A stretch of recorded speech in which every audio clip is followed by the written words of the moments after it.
こんにちは、モナコのもえぴんクッキングです。今日も見てくださってありがとうございます。今日はね、大葉味噌を作りたいと思います。大葉ですけどね、これは今取ってきた12枚ほどあります。でこれはね、5日か6日ぐらいに取った大葉です。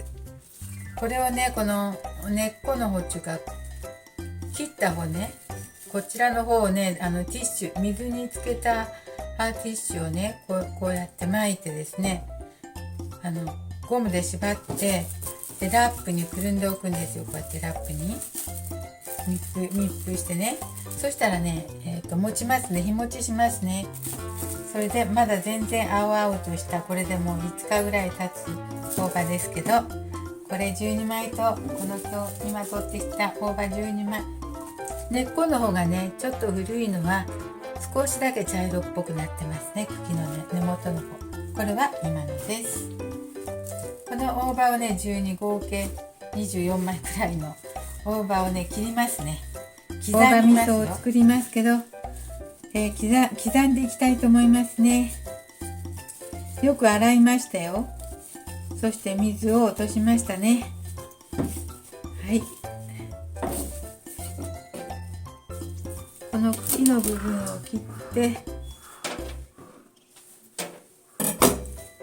こちらの茎の部分も、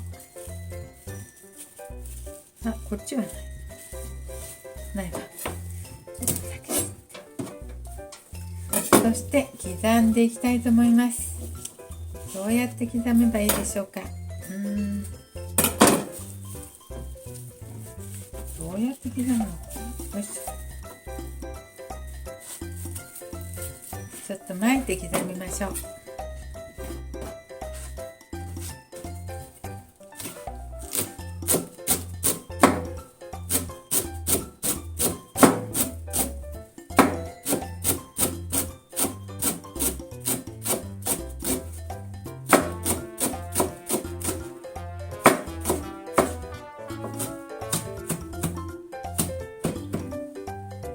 はい、大葉のすごくいい香りがしますよ。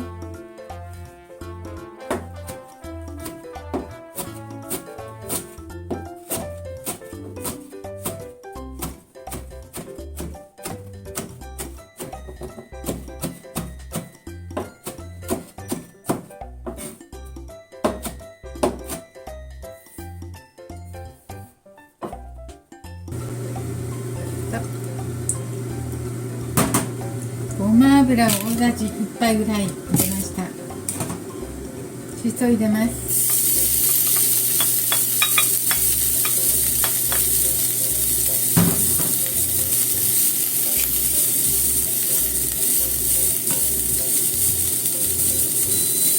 じゃあ中火でちょっと炒めますね。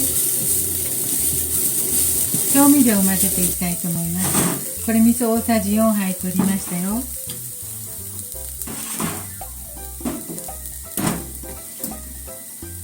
お砂糖はそれにきび砂糖が大さじ半分入れます。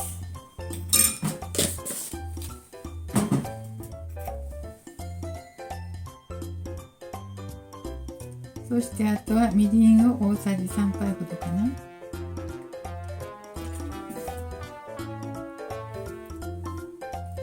3杯ほどです。はい、しそを炒めましたよ。ここにね入れましょう。入れていきますよ。これ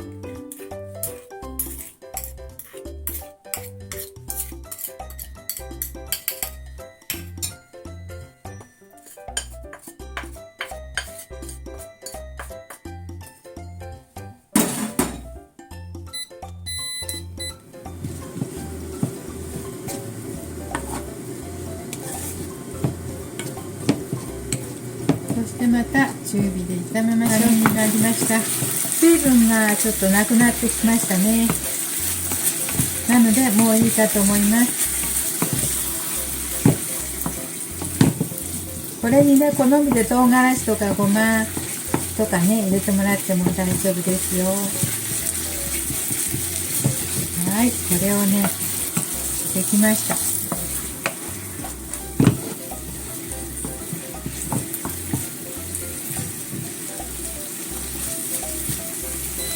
火を止めて今2容器、はい、できました。しそ味噌大葉味噌作りました。もう大葉だらけですね。はい、しそが多くてしそだらけになりましたけど、ちょっと味見をしてみたいと思います。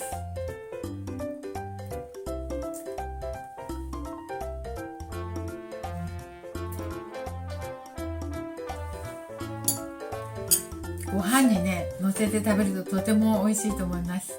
はい、してみてください。とても簡単。はい、ありがとうございます。